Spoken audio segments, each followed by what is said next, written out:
Do you guys hear that? Is that boss music? Go naked and just go with the sword, and that's it. What do I do with all this? It says it in the title. I'm a slut for roguelites. Hello, and welcome back to the Unearthing Games Podcast. I'm your lead excavator, Nick, and today I'm joined by Erica. Hi. And we did games. How's it going, Erica? What all have you been up to this week? I have been playing a lot of Minecraft, modded Minecraft. So I know we was it last week or the week before we were talking to Jacob about, was it Ozone 3? Yeah. Right? Yeah. So, how are you liking it? So I know you have been playing a ton of it. So how are you feeling about it? Yeah, it's kind of mixed. So I like having the quests. So Project Ozone 3, this mod pack has like a quest line book that you've got to follow, and it's like, oh, finish, X, and then you get a little reward.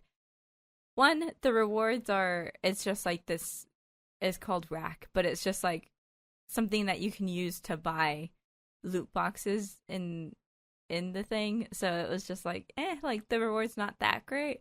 But fulfilling quests and stuff, I love that. So I like that portion of it. But then it's also been a headache to finish some of these quests, because it's like, oh, you need this material that you haven't found yet, even though you've been playing in this world for like 80-something Minecraft days. And so I feel like that's been my struggle recently, is like how do I balance the getting quests done and not feeling overwhelmed by the resources. So I'm trying to find a quest line to go down that isn't too annoying for me right now. Now, I've been playing a lot of this with you as well. Definitely not as much as you've been playing, but I have been playing some with you. And yeah, I think I've been facing some of the same issues, but I think I've been handling it differently. Because you get very sidetracked. Yes, but I kind of do that on purpose. That way I don't get too, like, burnt out isn't the right word, but I guess kind of like bored of the mod pack, you know? Because like a lot of the stuff in this one, like you said, it's like, hey, you've been playing 80 days in the game, in-game days, not 80 real-life days. No.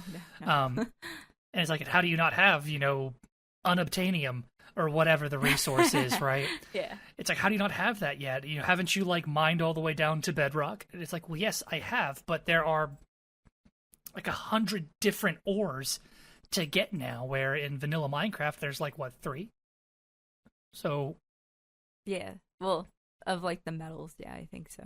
Well, yeah, that's what I mean. Like, so it's kind of like, I don't know. I mean, I did build a really pretty house, and then it immediately caught fire, and it was all made out of wood, so that was fun. Half of it burned down.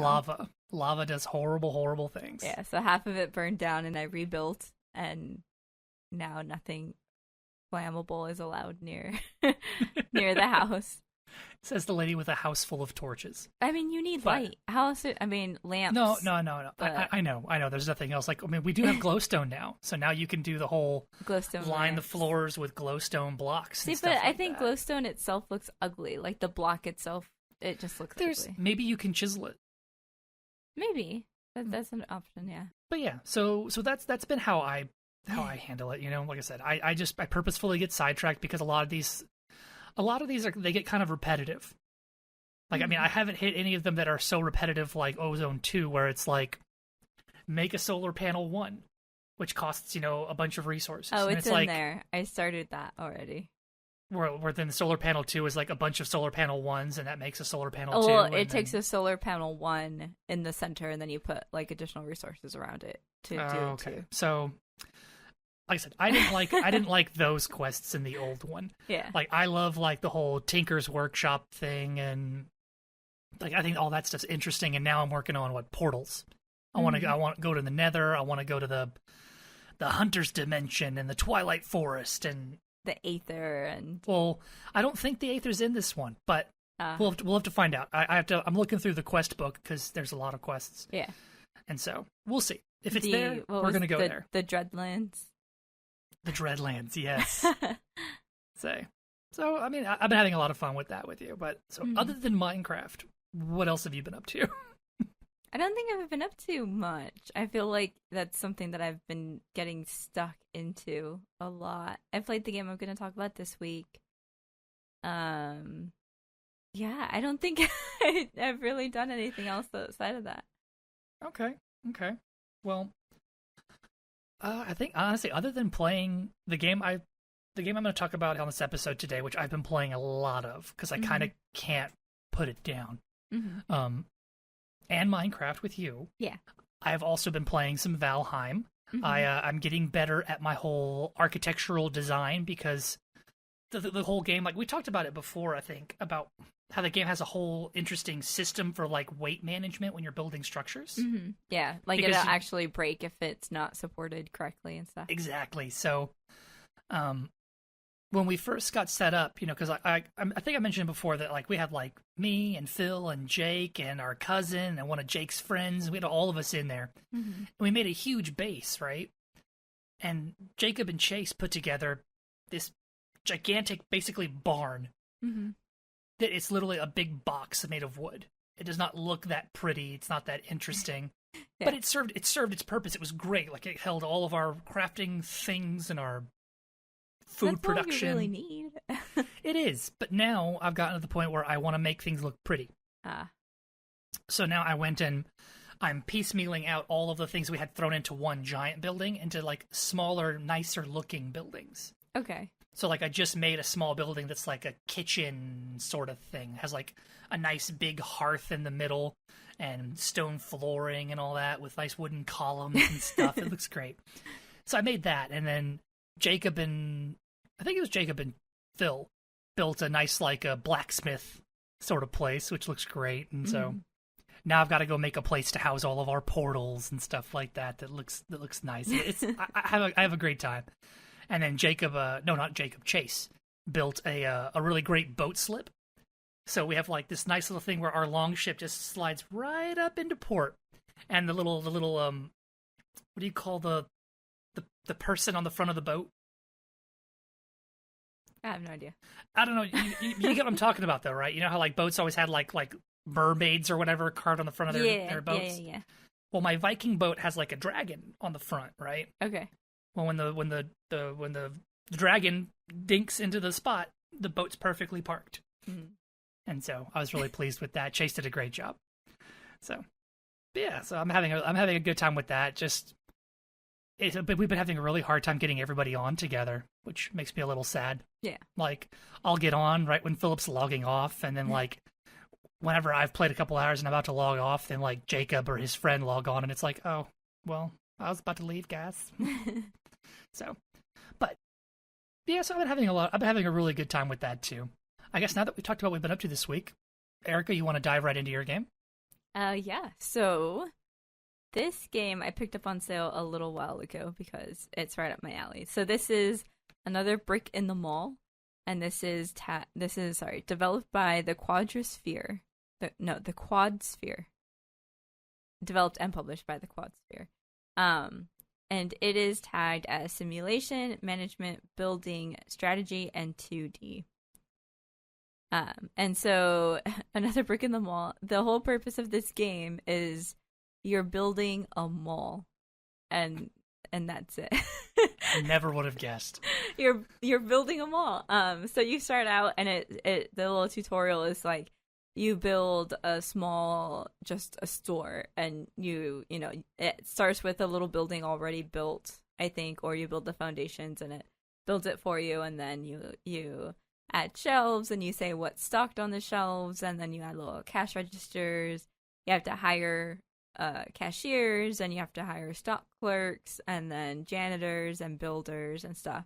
And so the whole purpose of the game is to build a mall, and it's got different types of stores. So I built a grocery store. So I had grocery, a fast food restaurant, a clothing store, a pharmacy, a drugstore, which are two different things apparently. A coffee shop, a video game store, an electronics and appliance store, and it keeps going. And so the the whole thing of this game is just make money. I felt like you didn't really make money fast enough with just your daily sales. I feel like as you build your mall, you would. So like starting out, I was negative every day until I started building additional stores, and then I would get a little bit of a positive. And then when I stopped, I was at like $6,000 profit a day, which wasn't too bad. But so you've got to balance all these things like parking. Is there enough parking for your customers? Are they waiting in checkout lines too long? Are they stealing stuff? Are they creating too much garbage? Are they, like all these different things. And every day it'll tell you at the bottom if there's any issues. So it'll say, customers, left the store because the line was too long. And this happened 57 times. So you lost 57 customers today because the line was too long. You messed up. You need more cashiers or self-checkouts and stuff. And you've got this research tree that you have to hire like little researchers, and they kind of just sit off in a little office in the back somewhere, and they just research all day. And you can research things like self-checkouts and security and statistical things, so you can see like marketing and stuff like that. Then you can also research, that's where you research all the different types of stores and restaurants and event entertainment things, because you can also build bowling alleys and movie theaters and stuff like that. So it gets real intense. There's a lot to it. I thought it started getting a little too specific. So I started out with a store, and it was like, oh, well, people really want a grocery store. And so I was like, okay, I'll turn this into my grocery store. So I did, and it was a grocery store, and it was actually doing really good. I feel like once you specify your store into one specific type, and it'll tell you what you need to do that. So like for a grocery store, I had to have like 75% of the products in the store had to be food products in order for it to be considered a grocery store. So there was one point where I added a shelf or two of like water and soda and beer, and it was like, oh, it's not a grocery store anymore because there's too much non-food items. And it was talking about the soda and beer and water, which I thought was interesting, because I would personally think that's a grocery store type of item. Yeah, so it wasn't counting drinks as food? No, they were beverages. So when you're going through the menus to like assign each of your shelves a product, it's got like, this is, for food shelves, you can put these items, and it's got food, and then on top of it says beverages. So you can either do food and it's got another drop down, or you do beverages and it's got a drop down. So there were too many beverages in my grocery store, which I thought was interesting. But, added another shelf of like bread, and it was fine. But then it started getting really specific. So then I made like a home goods store. To me, it was like home goods, right? It had dishes and bed sheets and stuff like that. Like things you would just, like the non-food section of a Walmart type of thing. Like that's what I thought it would be, right? And okay. It was like, this is just generic store. And then I kept seeing that people wanted clothing, because I had clothing in there too. I was like, yeah, it's like a Walmart without the food stuff.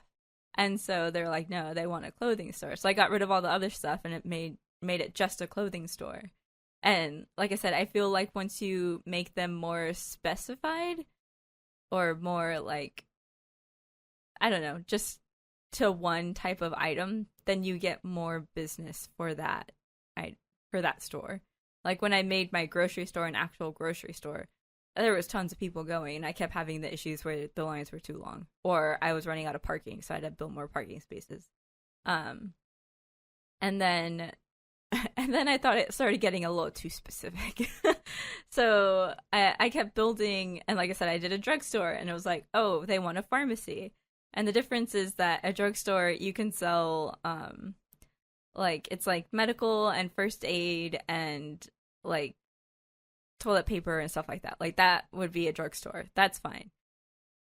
And you could sell drugs there too. But a pharmacy, you only mostly sell drugs. Like it has to be 75% drugs for a pharmacy, where a drugstore is a mix of stuff, more like a CVS and pharmacy is just drugs itself. So I was just like, okay, I guess I can, make this more specific. And so they were like right across the hallway of my mall from each other, and I was like, I mean, you can go to either one, it doesn't matter. They're like the same thing in my book. But just like when you have a CVS and a Walgreens right across the street, they're basically the same. But the thing I thought was interesting is that towards the end, when I was like, okay, I've built a restaurant, I built a little coffee shop, I've done a lot of the stores, I unlocked all the tech. I was like, okay, I think this is my stopping point. Like, obviously you can go for a while and build these crazy stores, but the demands for stores were getting very specific. So one of the demands was a women's shoe store, which I understand. Those are in the mall all the time. I worked at one for a while. Like, I know women's shoe stores are a thing. But the thing is that there's only one type of good of women's shoes. So you have to put out these basic shelves and all of them will hold the same product, which doesn't make sense to me. Because at the very beginning in the tutorial, it's like, okay, put shelves out and try not to stock, like, try to only stock one of each product, which makes sense. You kind of want to diversify. But then it wanted a women's shoe store, which was one product. Like, it wasn't like you could put heels and boots and tennis shoes and flats and sandals. Like, it wasn't that. It was just women's shoes. And so all your shelves would just be women's shoes, and then it would be a women's shoe store. But to me, that doesn't really make sense. Like, that, I felt like it was a waste of a store. So it's almost like it was kind of going back on what it taught you to do. Yeah, definitely. Especially like with the drugstore, it was like you have to have the majority of your shelves have to sell drugs, and there was only drugs. Like, you couldn't say, painkillers and cold medicine and whatever. Like, it was just drugs. And so it was very specific. So I think the way to game it is you build a store that's just big enough to fit a cash register, and then like 2 or 3 shelves, and just have those 3 be that thing. Because each shelf it costs money, and every square foot of flooring costs money, and every employee and cashier that you have to have working at these stores costs money. So it to me, it didn't feel worth it to make very specific stores. One example was the liquor store. It was like, okay, you need a liquor store. And I was like, okay, so I made a liquor store, but no one was really going there. Like, the profit margin, and it tells you profit margins for all these stores that you make, which I really loved. The statistics behind this stuff, like the data, I loved. But the liquor store, it was like the profit margin was negative. So they didn't really go there to buy stuff. I was losing more money than I was making. Whereas the grocery store, it was like a really tremendous, positive margin. And it was selling liquor there also. Like, I had 1 shelf of liquor.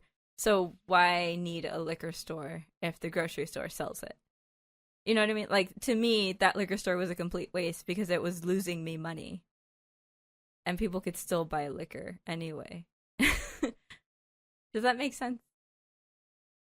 Yeah, I think it does. But at the same time, as a counter argument, you're talking about, gaming it, making like a tiny store with like 1 register and like a couple of shelves. Yeah. How different is that from like a lot of different mall shops?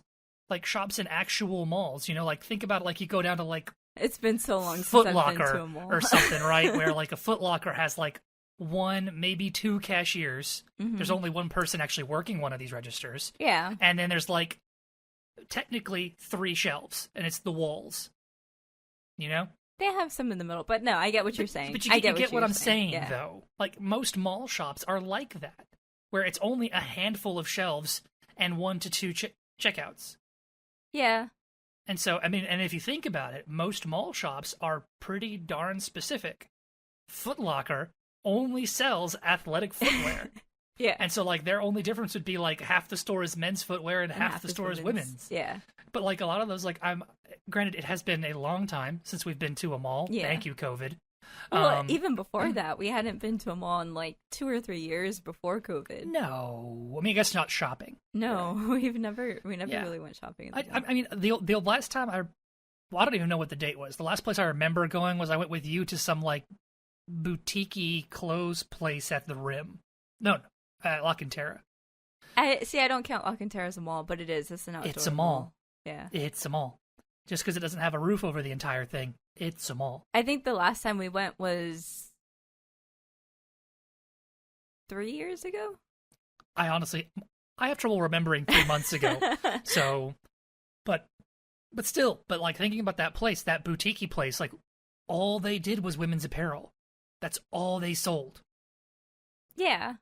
So in my mind, like that, just it's like it's making the point, like if video game logic, it's like, why would you do this? But like real world logic, it's like that's how it's done. But I also don't think you could, as far as I saw, there was no option to change the price of the goods you were selling. Okay, well that's dumb then, like because that's. In my mind, not that like I saw, at least. If you're doing like a business simulator, which is what this, I would assume this kind of is. Yeah. Well, kind of. Yeah. Increasing and decreasing prices, that would be like. But then again, I guess you're not competing with anybody. Well, so my thing is, the liquor store, I would raise the prices there, since less people were going there. I would remove the liquor from the grocery store so that only the liquor store was selling it. And then raise the prices so that my margin would be better. Because yes, there's less sales, but if the costs are higher, you know what I mean? Does that make sense? It does. I feel like it sounds like the game itself is missing a bit of nuance. Mm-hmm. Because there are reasons that big grocery stores don't tend to sell a lot of like hard liquor, and it has to do with licensing and stuff.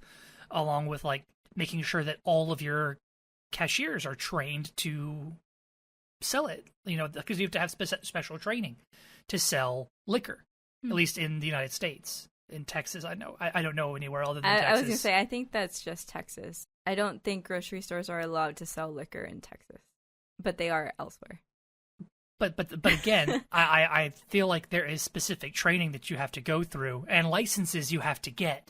Licenses for sure, yeah. Yeah. And I'm sure that when you get like your liquor license, it's not just to sell liquor at the establishment. I'm sure there's like surcharges for how many people at your establishment will be selling liquor. So like if every Walmart, has it, they probably have to pay more for every store that sells it. Obviously, I have no idea. You would get licenses based on a per store basis, like physical store, not like Walmart has one license like that. But then there's also just like psychological stuff, like even if Walmart did sell liquor, right? There would be times when you just go to the liquor store to get the liquor instead of going to Walmart because it's closer, or there's less people there, or there's no children in the liquor store, and stuff like that. Mm-hmm. Different reasons, like why do people go and buy beer at a liquor store when they can go buy beer at a gas station? I guess so. I don't know. Brand that they like. That would be my only reason. Yeah. But so I don't know. I felt like there were a few things missing, like you said. I think there was some nuance that I felt was missing in it. I liked it. The little people look kind of derpy. They're like a huge head on a tiny little body, which I think is cute. But I think it was a little bit. It started getting too specific, which is kind of why I stopped. Also, it was the same thing. Like, I know there's jewelry stores, and they wanted me to make a jewelry store, but no one was buying jewelry anyway. Well, but that's again, like, how often do people buy jewelry? I mean, I don't know. I have very vague memories because the last time I went to a real mall per your standards, where it was one big building with shops in it. Yeah. Every time I ever walked by a jewelry store, there was like 1-2 people there. Yeah, you only do it for special occasions, and that is something I did like about this. So special occasions, it had a little calendar at the top left, and it would have events on it. So if Halloween was coming up, it would say it on there. It would have like a little jack-o'-lantern on the calendar, and it would slowly progress to when today is. But if you hovered over it, it would tell you like, oh, Halloween's coming up. Kids are going to want candy and whatever and snacks and stuff. And so if your stores are selling those things, you'll get more business. And there were times where it's like, oh, there's going to be a video game release, so video game stores are going to see more traffic, which I thought was really cool. I thought that was interesting. I just felt like the specificity, when it got too specific, when it was make a woman's shoe store, I kind of got like, I don't know, sad about it. I was like, I have a clothing store, it sells women's shoes. I understand the need, and I understand that in the real world, women's shoe stores are a thing. Like I said, I've worked at one before. To me, in the game, it didn't make sense. It was going to lose me money. I was going to have to hire people, at least two additional people to man this store. It doesn't feel worth it to me. Yeah. I feel like the game, because I mean, all of this is because it's all operating under the assumption that you own all of these businesses, right? Yeah. Is the premise, mm-hmm. which that does not happen No. in malls. No, the mall Yeah, the mall is owned by a real estate group or company, and they lease out the space, and their profit is in leasing the space. The rental income is their profit. Like they have to maintain the property, but all the rental income is what they get. They don't see anything from the stores unless it's a very weird agreement where it's like, we get 5% of all sales made at this store, which could be possible, but it's mostly just rental income. Okay. So like, I mean, for me, like, it seems like, from my perspective, the big appeal of this game would be to make a big, interesting structure of a mall. Yeah.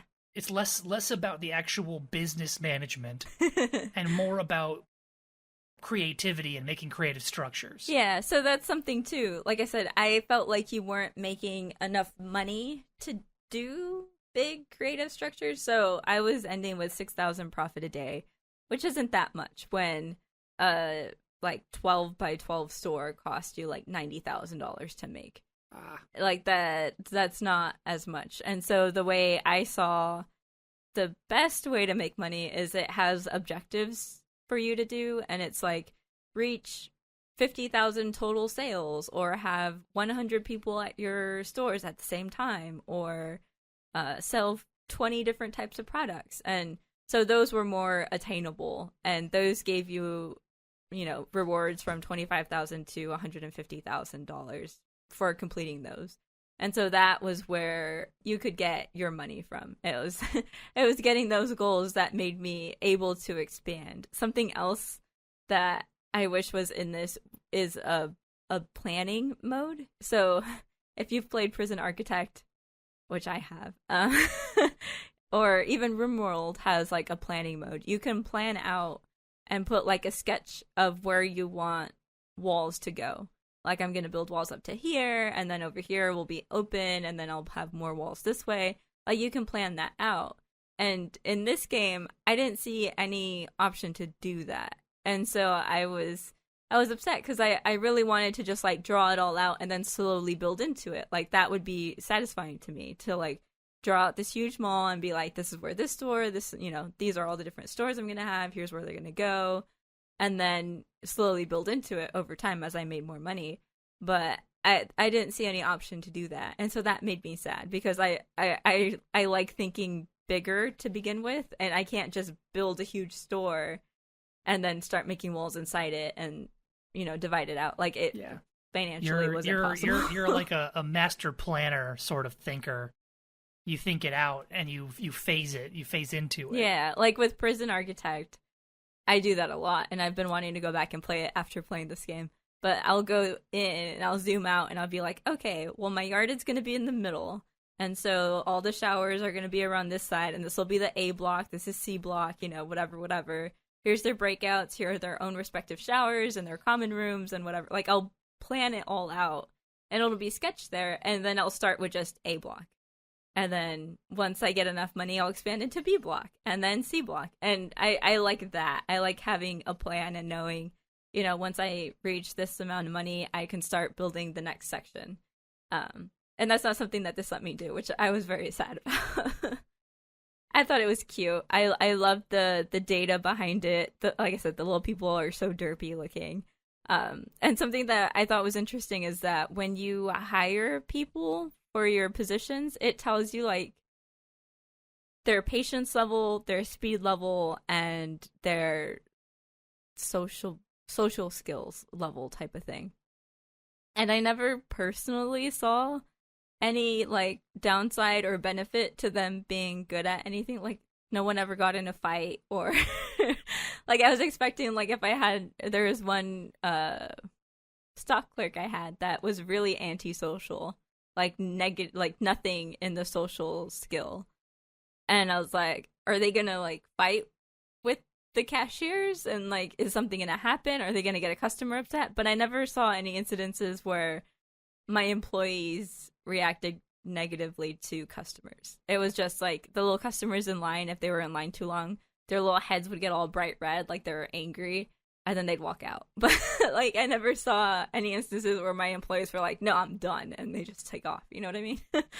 So I think that would have been interesting, because I think there's also in the research tree, there's one where you can look up, where you can research like the ability to look at their social media profiles before you hire them. And so you could get like more background knowledge on your employees before you hire them. But like I said, I didn't see any benefit to them other than the speed. The speed did matter. The people that had faster speeds, their checkout lines obviously went faster, so that was good. But yeah, I thought it was cute. You have to hire security at points and have them on patrols, and then they'd go after shoplifters and stuff. I thought that was cute because you could get the little door scanny things. You know what I'm talking about? The alarms when you walk through with something that you haven't purchased that has a little tag on it and it goes off. You could put those around, and so it'll go off and it'll like tag them, and then the little security guard will run after them to go get them. It was cute. I liked it. I think if you really, I would play it more in like a creative mode maybe, and just like build something to see how profitable it could be. Doing it in like the actual just, I don't know what it's called, like non-creative mode, survival mode. I don't know. I've been playing too much Minecraft. It was good, but I felt like it was very slow and it didn't give me the ability to plan into it. So looking at some of the screenshots on Steam, like I'm seeing ones where they have like a whole movie theater with like 4 or 5 screens on it and stuff, and that would be cool to make, but again, it's going to take a long time before you can get there. But yeah, so that was another Brick at the Mall, and that is by the Quad Sphere. What did you play this week, Nick? Yeah, so the game that I played this week is relatively new. It looks like it dropped at just a couple of days ago, actually, the beginning of the month. Well, a couple of days ago, a week ago, at the beginning of the month. And this one is called Loop Hero. Mm-hmm. This is developed by 4 Quarters and published by Devolver Digital. So, keeping to my trend about being obsessed with Devolver Digital games. Yeah. So, this one is new, and it seems like it's taking the internet by storm. Honestly, I've been seeing it all over like Twitch and stuff. So, yeah, really popular, and I can kind of get why. It is a rather simple premise, but it's like kind of like slowly addictive. Okay. So this game's tags on Steam are RPG, strategy, card game, and rogue. It says roguelike, but it's a roguelite. It's one of those ones, where your actions in attempt 1 will carry over into attempt 2, and you slowly get better and better and unlock more stuff. Yeah, roguelite. That's roguelite, right? Mm-hmm. So roguelike or roguelite. Yeah. The tag is roguelike. It is incorrect. And it's 2D. But yeah, so the premise of this game is that you're an adventurer who is like, I guess you've woken up and you're on this road that happens to loop in a circle. Mm-hmm. And everything is gone. Like, there's just void. There's nothingness. And as your character remembers things, stuff will spawn on and around the road. And so that is basically, as you play through, you get cards. And these cards will put things on the path your character walks down. So you can play cards that will put a graveyard. So skeletons will spawn in the graveyard. Or you can put a forest and wolves will spawn in the forest. And as you go, you throw these cards down to make paths so you can kind of make more interesting things for your hero to fight as they're walking in this loop. And there's also other things you can put that'll like increase their health or increase how much they heal every day and stuff. Mm-hmm. And so you don't ever actually do anything to control the hero specifically. Yeah. The hero is always just walking in this loop, and they get into a fight whenever they walk into a monster. And so, like I said, on paper, it doesn't really sound all that fun. But, like I said, there's just something weird about kind of like having this sort of control where I'm trying to see, like, what can I do to influence the outcome of this person walking on the path? Mm-hmm. Because the way that you basically unlock a boss fight is by playing so many cards. So there's a little meter in the top left that shows, the progress towards the boss. And so you want to make sure you're putting down more mountains and meadows and forests for wolves and graveyards, and that'll progress you towards the boss. Mm-hmm. The reason that you have to control the pace that you do that in is because you kind of want to make sure that you level your hero enough to actually beat the boss before you open them up. Because your person just keeps walking in a circle, and there's like a little bonfire that marks where they started. And that's kind of your checker line for the racetrack, Yeah. Whenever you hit the checker line, your character they'll heal a little bit, and certain areas have stuff that's impacted by a number of loops, And so you kind of want to like make sure you create hard enough scenarios that when your hero wins, they'll get like loot and experience. Mm-hmm. But not so hard that they die fighting the fights. Right. So it's got a nice little balance to it. And as the more and more you play, each time you go on a run, you will get crafting materials mm-hmm. that you can then take back to camp, which is kind of weird about how they explain camp being there, being that like nothing exists. Yeah. Because it's kind of like the hero is trying to figure out, well, where is everybody? What's going on? Why are things like this? And as he's remembering that there should be people he's trying to save, mm-hmm. boop, the camp pops into existence, Okay. And that's what all of this is supposed to be, that like the hero is he's piecing together his memory of what the world is supposed to be like. Mm-hmm. And I haven't gotten all the way through it. I've beaten like 2 bosses. I'm not sure how many there are in total. Yeah. But from what I've gathered is that some greater being, the first boss you fight is a lich, and the hero believes that he did this. And it's kind of like some greater being has basically like cast a spell that like destroyed all of reality or something. That I don't know like to what end, It's kind of like those like the villain wants to launch his death ray to destroy the earth. It's like, why? Like what does he gain from this? To save Earth from people. Yeah, but is like usually the answer. But it's one of those things. Like, but that's a more modern explanation. It used to just be me and my death ray will destroy the world because I don't like Superman or coffee, and that's why they want to blow up the planet. Coffee sucks. And so I'm still trying to figure out what the motive of it is, but it's really cool. And what I really like is that it doesn't tell you about it, but when you play certain cards and stuff together, they will cause interesting little combos. Like if I put a bunch of everything takes up like one little square. It has like a grid that you can't see, mm-hmm. but that's how you place all the cards. If you put so many mountain cards together, they will merge into like one giant mountain peak, and that gives you like a bigger health bonus than like a regular individual mountain will. Mm-hmm. And there's a lot of little combos that do stuff like that.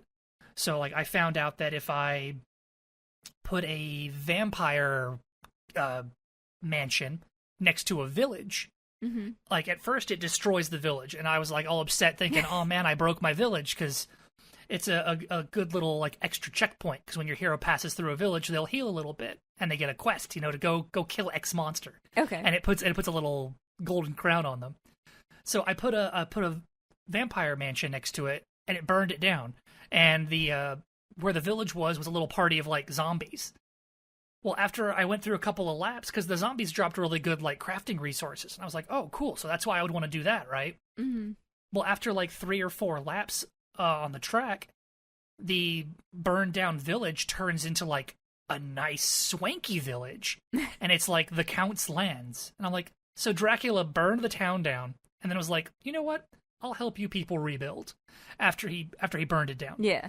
And so then it does the same stuff that a village did before, but it will heal you more, and the rewards it gives you for completing its quests are higher level loot than the regular village would have given you. Okay. So it's kind of like, huh. It's kind of like a whole risk-reward sort of thing because, I mean, the zombies that it puts on the village are really hard to fight. Yeah. So you kind of have to make sure that you're prepared going into that. And so I'm trying to figure out, it seems like the game has a lot of goofy little combos like that, where it's like, okay, let's see what kind of, if I put this next to this, what will it cause? And so it's got a lot of interesting little mechanics and nuances that I'm having a good time with. Does the loop ever get bigger? Yes and no. It doesn't while you're doing a run, but every run it's a roguelite, so it's different every time. Okay. Sometimes you'll have a really big loop, and sometimes the loop will be a bit smaller. So the loop's size and shape is always different. So the only thing that you can change is what you find along the way. Yes, because the loop always starts out completely empty. And the only thing that spawns on it when it's empty are like little blob monsters that are they're like the level 1 monster in most RPG games, you know? So if you were really mean, you could just say, I'm not going to do anything. That'll just be it. And he'll just walk around this loop with nothing on it forever. Yes. It'll just spawn blobs. The one way the game does slowly ramp up the difficulty because with every lap, monsters will basically increase in level. So their health and attack damage and all that will increase continuously. So if you never put anything on it, I don't know if the blobs would ever become powerful enough to actually kill you. Yeah. I mean, because you would be leveling up at the same time, right? Well, but your person only levels up with kills. So he has to be fighting monsters, and different monsters are worth different amounts of XP. Well, the blobs count as monsters, right? Well, yeah, but I don't know how many blobs you have to kill to level up versus like... I'm just thinking, like, theoretically, you could just, like, start the game and let it sit there forever until he dies. I actually kind of wanted to see what that does now. Or, like, how long it would go. Yeah, like, if I just started a run and let him walk, and just had him walking in circles killing blobs. Yeah, because you could just have that on the background while you're doing something. Well, yeah, and I actually do that a lot now while I'm doing other stuff, like, oh, hey, I got an episode to edit, or... I'm watching Netflix or something, you know? I've got Loop Hero running here on the side because it's a very passive game, but there's just something so addictive about it. I don't really, like I said, I don't know if it's like this whole like God complex thing. Like I'm like, yay, I control this world. but I really like it. I really enjoy it, and I feel like I will continue to play this a lot. Maybe once I beat all the bosses. I have no idea how many there are. Yeah. I know there's at least 3 so far. So that'll be pretty interesting. I'm totally going to do that now, though. Like, when we're done with this, I'm going to let it just run and see how long until the blobs are powerful enough to overpower the hero. That would be, like, the first thing I do is just, like... Well, especially, like, there's so many people out there playing it right now. I feel like I've seen at least 2 people playing it. Like, watch them play it. And so, why not just let it run? I don't know. That's just it. I have no good answer as to why. Or even if you put down, so like let it run and see how long that goes. How many loops? Does it count the number of loops that he does? Like, it has a little counter at the top right. Okay. Because like on the right hand side of the screen when you're doing it, it's got a little spot that indicates what gear your person's wearing. Because they start out with no gear, and as you kill monsters, you can get like a sword and a shield and armor and stuff. Yeah. So it has what gear is there.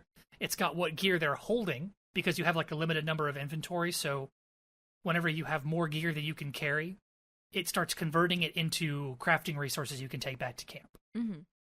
So and then the bottom is what your person's current stats are, like attack speed and any other sort of buffs they have. But at the top of that is loop number.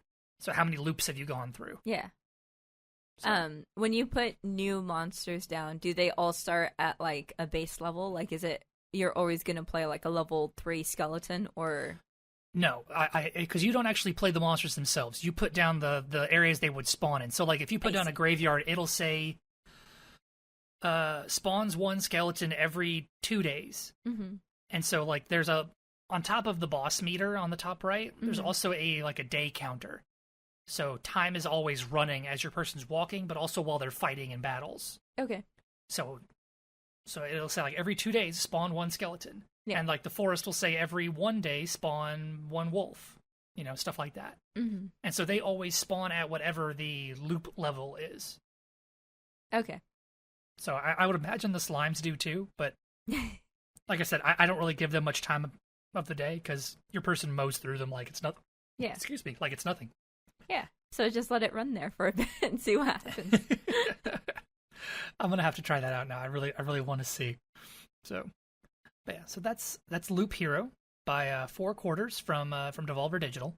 So I really like it. Like I said, I'm gonna keep playing it. I'll let y'all know next week how the let it ride mindset goes. Yeah, I would just like experiment with it, like do it with nothing and see how far that goes, and then do it with only making a few changes and see how far that goes. Like that spawn, would be like, me. Like put like one of each of the spot. Like put like a graveyard and a forest, and that's it. And like just let it spawn and monsters. then see what it does, how far he can get.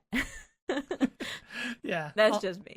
No, I think that's a really great idea. I'm actually surprised that I just didn't think to do that. I was, as soon as they're like, here's a hand of cards, play some things, I'm like, ooh boy, card game. I'm a sucker for digital card games. I don't know why. Slay the Spire, just Retropolis, Retropolis. I need to get back to that too. So close to my heart. But okay, so that was Loop Hero. Erica, you want to kick us off on what our board game was this week? Yes. So our board game this week was Fog of Love. This says that it was released in 2017. This was designed by Jacob Jaskoff, and the art was Cecile Fossman, Mike. I have no idea how to say that. Hogard, maybe? Maybe. Lot. Should we not say the artists? Klicksbull? I don't know. Klicksbull Jaskov? And Jens Weiss? Did I redo that? No, I think we butcher names. We don't do it on purpose. To all of you wonderful artists who did this game, you did a great job. I'm sorry. I really like this game, and we're sorry about butchering your names. And this was published by Hush Hush Projects. So this game we saw at PAX a while ago, 2019 probably. At the earliest, yeah. Yeah. And so this game you play as a couple, and you're just going through a relationship. And so it tells you at the very beginning, like, you are not playing as yourselves. You are playing as this other person. It encourages you to come up with a name for them, and as part of the game, you have to pick their personality traits and stuff. So, the first time we played, it was very hard to think of what would, the made-up person do, not what would Nick do, or what would Erica do. Like, there's so many... She had a really hard time separating that. You had a hard time. You were like... Because, I was playing stuff being like, all right, well, what would... I don't know, your first character's name was, like, Clarice or something. I was like, what would Clarice do? And so I would throw a guess out there, and then what did you pick? You picked what Erica would do. No. It was the breakfast one. I know what you're talking about. And you picked what I would want, which was like the sausage and eggs and stuff like that. And I picked what Clarice would want, which was like French toast or something like that. Like, it was something completely different. No. You had Clarice be like this like security guard bodybuilder lady, and I was like, she would want a hearty breakfast. She wouldn't want some dainty French toast. No, she would want sausage and eggs and bacon and I think we fuel flipped for the day. I think we're flipping it. I picked the sausage and stuff, and you picked like the oatmeal, or I picked oatmeal and something. It was something like that, where you picked what I would actually want, and I picked something that I thought was hearty. No, because you don't eat breakfast. Well, exactly. So what would I want? So anyway? why would I pick bacon and eggs for you and all that when you don't eat breakfast? That's what no. But when we were playing, you actually said, "This is what I thought you would pick," and I was like, "I'm not thinking about me right now." Look at us. We're still playing Fog of Love. It was you. Don't put this on me. So in Fog of Love, you're playing a couple, and you can pick the different genders. You can pick whatever roles you want to play. And you're supposed to pick your objective, what you want to get out of this relationship. And so you have like 3 that you can pick from.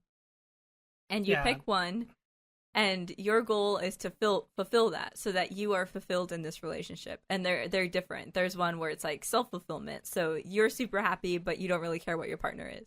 There's one that it's like, we're in this together, so you want both of you to be happy. There's one where, there was one where you pick, you'd rather have your partner be happy than you be happy. So you all you care about is their happiness, and yours could be nothing, and that's fine.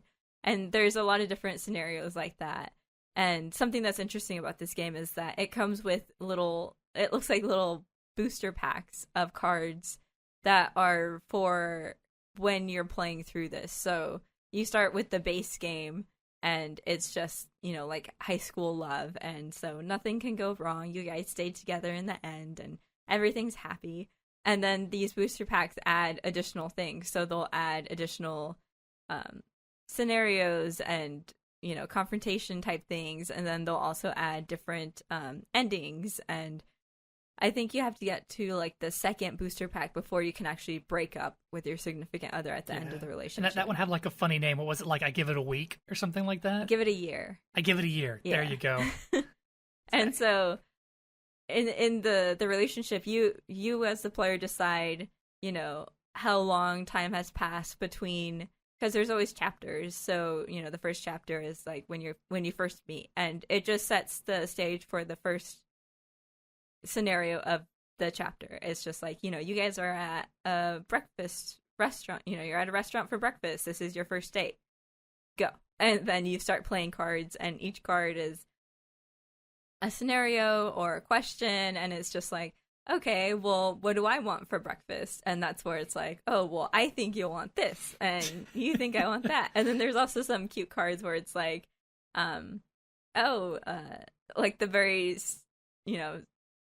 typical, oh, did these pants make me look fat? And it's like 4 different choices, and your partner has to choose what they think you want to hear, and you put down what you actually want to hear. And so all of these are like secret votes, and so you put them face down, and it's like, okay, flip. And it's like, I think my person was very sincere at that time, and so they wanted to hear the truth, and he put down like the, oh no, you look great. And so we like disagreed on that one. And so each of your votes and stuff have impacts on the level of your happiness, which is like a little heart meter. Or because that was what was it like? That was like your score, and I think it was satisfaction. Yeah, right? Satisfaction. And so you had the little meter had a cool little card that had a man or a woman on it, depending upon the side of the cards you're on. Mm-hmm. And it was a 1 through 10 little meter. Yeah. That went around, with 10 being on the heart of the person. Yeah, and then you would stack additional little counter chips on it once you hit 10, 20, 30. Who never got that high? I think we got to like 20 once. So, yeah.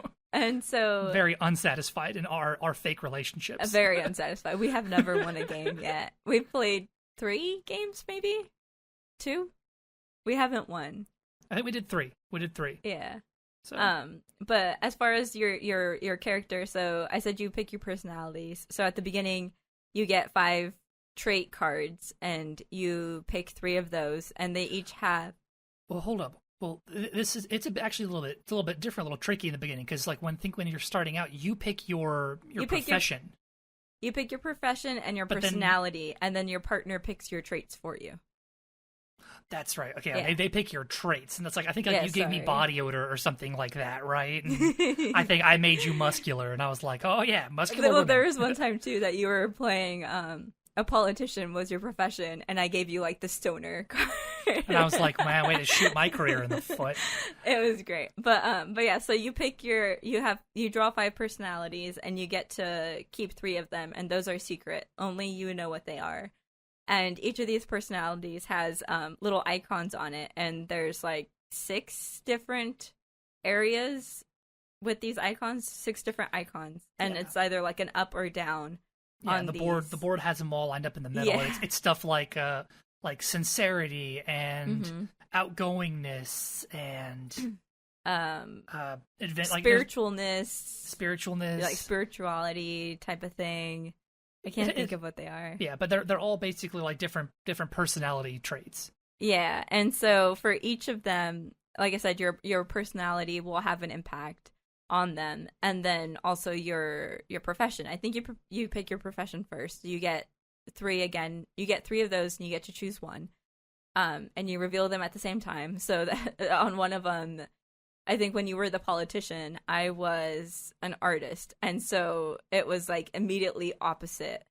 Our traits were immediately opposite. Mine were like downward arrows in one of the categories, and his was upward in that same category. So I was like, oh no, this is gonna be a battle between this. And then you pick your personality traits. Well, I think they're like aspirations, because they're the 3 personality cards you have, because you keep those to yourself until the end. Mm-hmm. And those were all kind of like secret side objectives. Yeah. Where it was like, I wanted to make sure that I had 5 pips in outgoingness. Yeah. Or something like that.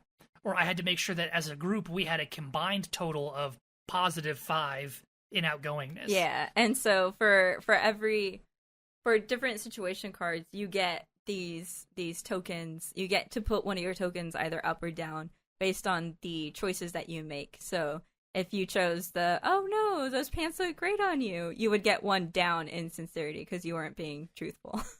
Whereas if you said, oh, maybe a different color, a different style, that doesn't really work for you, you would get one up. And so that's a consequence of some of the situations. And then it also has what did we call it? The hearts. I always call them hearts. Satisfaction. Yeah, the satisfaction. So if you guys disagree, if you pick 2 different options on that, then it'll be, your satisfaction will go down for one of them. And it'll tell you on all the cards, like, what the outcome is. Like, if you guys agree, then you guys gain a heart. Or if you guys disagree, the person that was lied to loses a heart or whatever. Yeah. Some of them got really crazy, where it's like you have A, B, and C, and it's like, if you both agreed, you both get +2 hearts. But if you disagree and one person picked C and one person picked A, and the person who picked A will lose 3 hearts, and the person who picked C will gain 4 hearts. And yeah. it was all sorts of there weird were some that were interesting combinations like that. And I was like, what am I reading? I was like, this is practically math. But yeah, and so your little personality traits are like Nick said, kind of like secret hidden objectives that you're trying to meet. And we were butting heads on one of them during one of our playthroughs. Yeah. And so I was like, just change your personality trait already, because there are certain events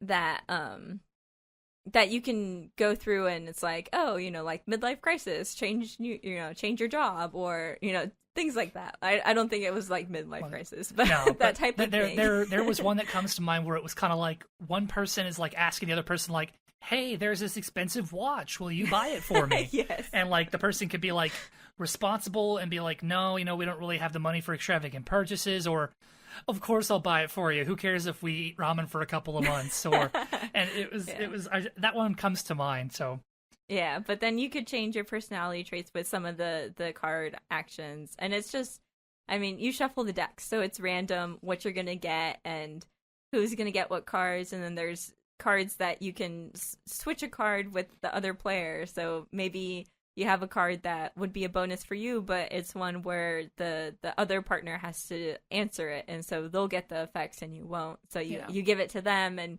it's a back and forth of trying to balance gaining your objectives, but also trying to find out what your partner's objectives are, so that you can both meet them. Because at the end of the game, if you are not both satisfied, then you lose. Well, so the end conditions are a little weird, because it can... Okay, so before I get into all that, because the end conditions are a bit odd. So the way that the game is paced out is, so there's a bunch of different scenarios you can pick. So like, you had mentioned the booster packs and all that. Yeah. And so every different scenario has a different number of chapters.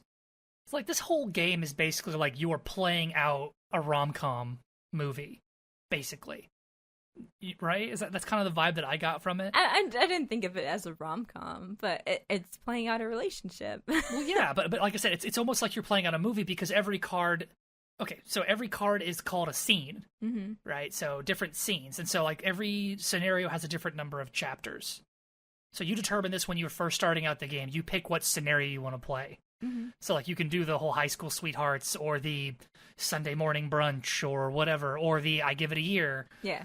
And I think there's even more scenarios you can order from the folks that made the game. It comes with more. So I think it came with 4 booster packs. And then, yeah, there's like 3 or 4 more ones you can order. Yeah. So, depending upon the scenario you pick, every chapter takes so many number of scenes. Mm-hmm.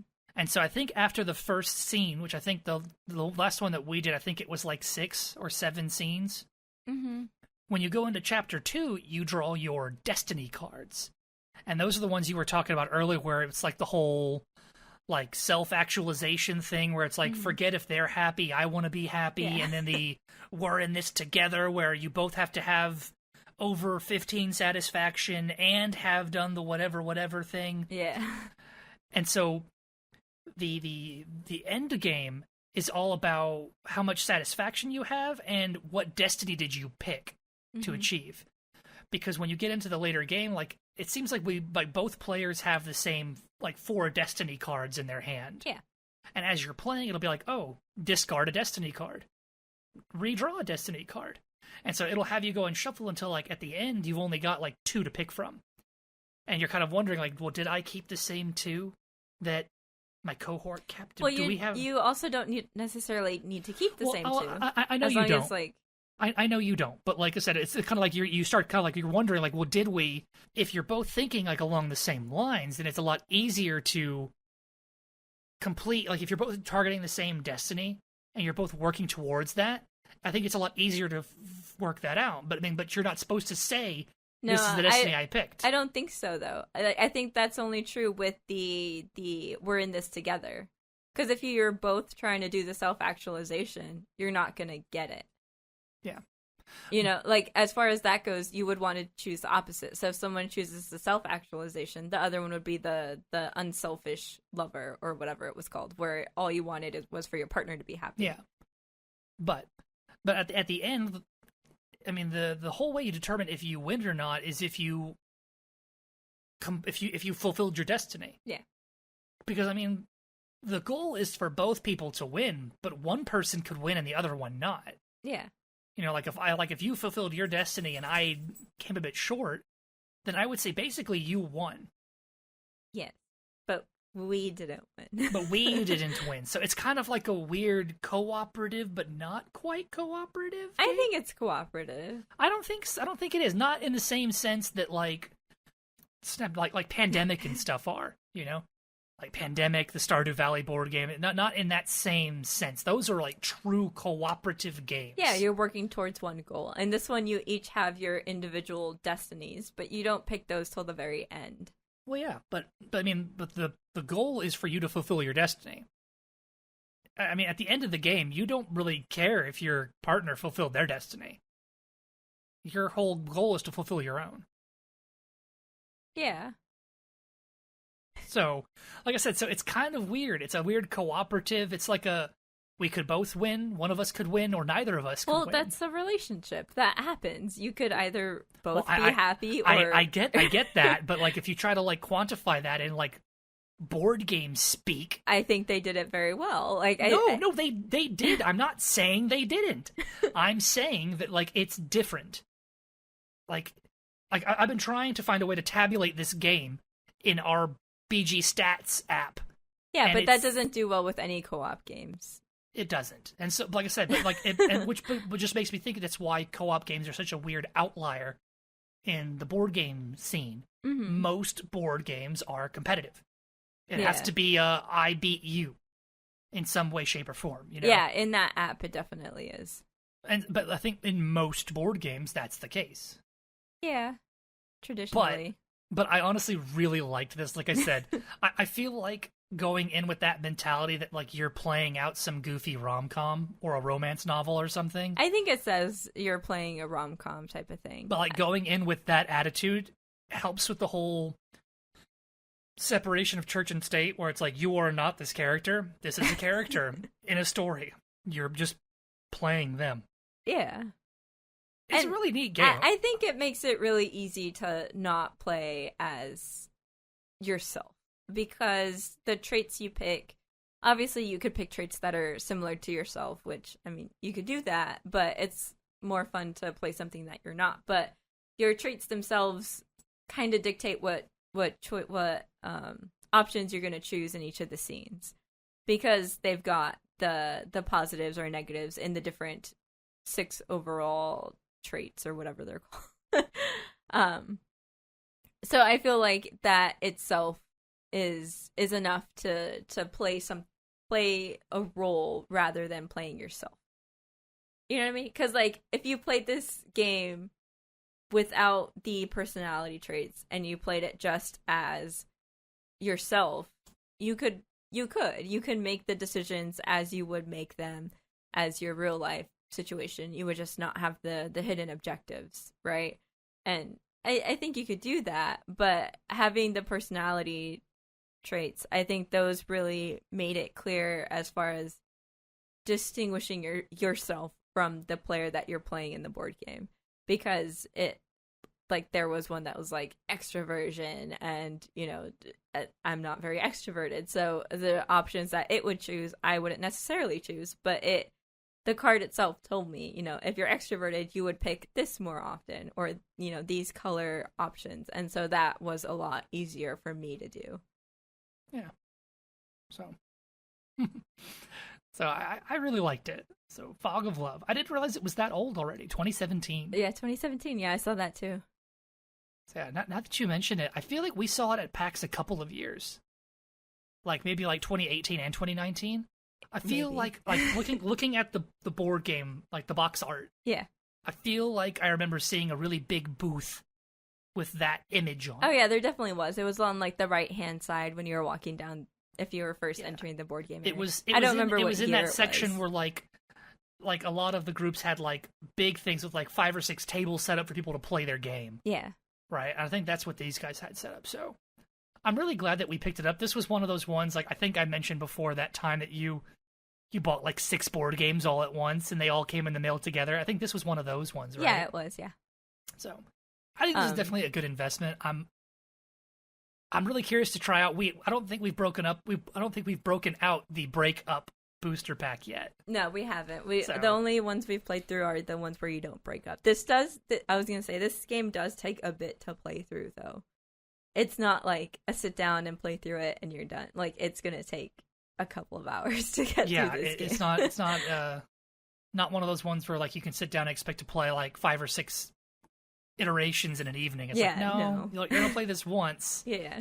And then maybe twice if you start early. Yeah, so definitely. Yeah, so I really liked that. So we had our so that was Fog of Love. So it was designed by Jacob Jaskov and published by Hush Hush Projects. Mm-hmm. So I really liked that. So we had our 2 video games. We had Another Brick in the Mall and Loop Hero, and we had Fog of Love. All right, so now that we've talked about our video games and board game, now we're going to go ahead and jump into the Kickstarter Corner. So I know we've mentioned it before that we have backed a plethora of Kickstarter projects. I'm not going to say we have a problem, but you know, no, definitely most people that frequently spend large amounts of money on things that they may or may not see a return on, some would call that a problem. But I love it. I love every minute of it. But yeah, so we're going to talk about 2 different projects that we've backed that are going to be coming. I guess these projects are both still active, so they're going to be coming due probably towards the end of the month. And you know what? I'll let Erica take it from here. Which one did you back this week? Yes, so the game I backed this week is Gift of Tulips, and this is by Weird Giraffe Games. And so this game, I first, scrolling through Kickstarter, I first clicked on this because of the beautiful art. And it's got like these really pretty bright colors, and it's tulips and this pretty windmill. And basically, this game is a card drafting type game where you're trying to build bouquets of tulips and also fill out like a little market stall type of thing. And you're getting points based on the types of tulips that you have in your stall and your bouquets and things like that. And I think it's adorable. It says it's a card game for 2 to 6 players. And I just think it looks like a cute little game. You're supposed to, there's like different festival cards, and that determines like the point scoring for some of the tulip colors, and the cards themselves have score points on them. So whatever ones you can gather into your bouquet, you know, those are worth a certain amount of points. And then as far as the market goes, I believe you can place cards up there, and when you do, that card, if it's first, second, third, or fourth place, they get additional points for being ranked tulips. And so if you got the orange ones in first place and you've got some orange ones in your hand, then you're going to do really good because you've got some high quality tulips there. But I just thought this was a cute game. It seems like it's going to be really fast and easy, just a card drafting game. Who can make the best bouquet or market stall? And I think this is adorable. This has where does it say the end date? I believe I just show 15 days, but I don't want to say. Oh, there it is. This project will be done on March 25th, so you'll still have some time to go out and back this if you find it adorable. Watch their video. They do it a lot more justice than I do. Obviously, they're the makers of the game. But I think this is going to be great. I love the art style. I love the concept, the card drafting type of thing. I think it looks really cool. And 2 to 6 players, I feel like that's a range that you don't normally get with card games. I feel like it's usually like... Even with most board games, I feel like you don't really get that sort of range. Most end at 4. Yeah, it's usually 2 to 4 or 1 to 4, and then you got to get expansions for the 5 to 6. And I like that this is just 2 to 6 right out of the box. So I'm excited for this and to play this whenever it comes out. And also looking at their Kickstarter, like I applaud them. It looks like it has like a low age entrance. It says like what, 8+, if I'm reading that right. So yeah, it says 8+. Young ages, and then a 20-minute estimated playtime. Yeah, it seems like it would be a very fast-paced game. Like, could you imagine? Like most of the games we have, you're doing good if you finish it within an hour. 20 minutes. We could play like 3 or 4 rounds of this in the time it would take us to play like Fire Tower or something, you know? Yeah, and this, I think I pledged $19, and that would get you the game. So I don't think that's bad at all. Say. And then looking at this, guys, so yeah, they've got till the end of the month to go, and it looks like they've already knocked out 2 of their 3 stretch goals. Yeah. So yeah, so you're gonna get yourself some improved card quality. So that'll be nice. Yes. So I'm very excited. It looks really so pretty. It really does. And just the idea of competing over who can make the best bouquets. I mean, that premise alone kind of has me drawn in. Yes. So that is out there. That was Gift of Tulips by Weird Giraffe. Go and back it if you can.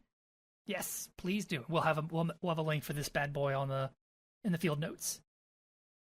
Okay. What did you back? The game that I backed this week is called Cultivate, and that's Cult-Evate. So the whole premise behind this game is that every player is a competing cult leader, and we are all trying to make our cult the best cult.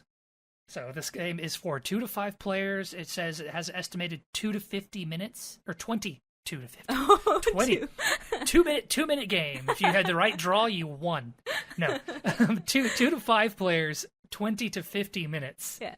So it looks like it estimated about 10 minutes per player, probably. Yeah, that seems right. Yeah. So this game seems really neat. They have a cute, campy sort of trailer. Like, it's really great. Like, it just does not take itself seriously at all. So I applaud them for that. It has this fantastic, like, retro art style to it. It feels very vintage, like, I don't know, like 70s, 60s. It reminds me of it, like, very Bewitched, I Dream of Jeannie type of style. Yes, very much like that. And so every person leads their own cult, and you are all basically making plays to try to draw in the best cult members. Are you drawing in, like, celebrities? Are you drawing in political figures? Are you drawing in scientists? Like, who's coming into your cult, right? So you're making plays to try to draw people in, but you also have to be careful to make sure that you don't make too big of plays, because that might, draw the eye of, the governing bodies like the FBI and the CIA and stuff like that, and they'll come and raid your cult compound and steal and arrest your cult members. Then you lose members. Mm-hmm. And so it looks really awesome.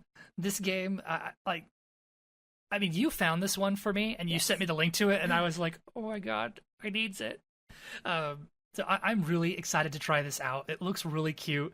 If for nothing beyond just the adorable premise. Yeah. Like, the premise alone had me hooked. But adorable. Cults are not adorable. Cults are not adorable, but this goofy idea where it's like, you're going to be a cult leader, yeah! Like where they're just not, like, they're basically, like, making light of it almost, Cults are very serious business and should not be, and should be taken seriously. But this game's like, you know what? What if cults were funny? Did you look at the names of the cult leaders that you play as? Who have we got here? We've got Pollination. We have Lee Sakando. We have Pierre Ahmed Scheme. Pyramid Scheme. Yeah, I couldn't figure out what the first two are so far. Then there's Shirley You'll Die. Shirley You'll Die. And Ryan O'Hunter. So, that one, looking at him, I'm like, I just keep thinking, like, the name's not all that creative because he looks like a dude in a safari hat with a big elephant gun, like he's a hunter, Yeah. So also, I guess I'm not smart enough to figure this out, but we'll have to figure out what all these all these names are plays on. So all of the cult leaders are goofy little funny characters. So this one ends on March 28th. So definitely going back this one you can get in on the cutting room floor for a low, $35, gets you the game as well as some Kickstarter exclusive stickers that go over the little meeples. Because the meeples themselves, I think, are pretty plain. But yeah, so like I said, hop on that. Go and pick up Cultivate. Super excited. Mm-hmm. Like I said, I think they're estimating that we'll probably get the game like sometime next year, more than likely, or into the year. It says October. Oh, hold on. October 2021. Okay, so they're estimating end of Q3, or beginning of Q4. Yes, beginning of Q4. I know how to do quarters. It depends on your fiscal year end, technically. So they're estimating that we'll probably get this by the beginning of Q4, which is super exciting. Most of the time you have to wait like a year and a half to 2 years to get your game. Yeah. So, Cultivate. Super excited to check that out. So what? Our two Kickstarter projects this week, we've got Gift of Tulips. Yes. The adorable competitive bouquet making, shenanigans. Yes. And Cultivate, the adorable cult leader shenanigans, don't get caught by the fuzz kind of stuff. Super excited for both of these, I'm not gonna lie. Like, I'm just stoked. But yeah, so that's gonna be it for us for our Kickstarter corner. We'll have links for all of these on our website as well as in the field notes below. And we'll catch you guys next week. Toodles. Bye.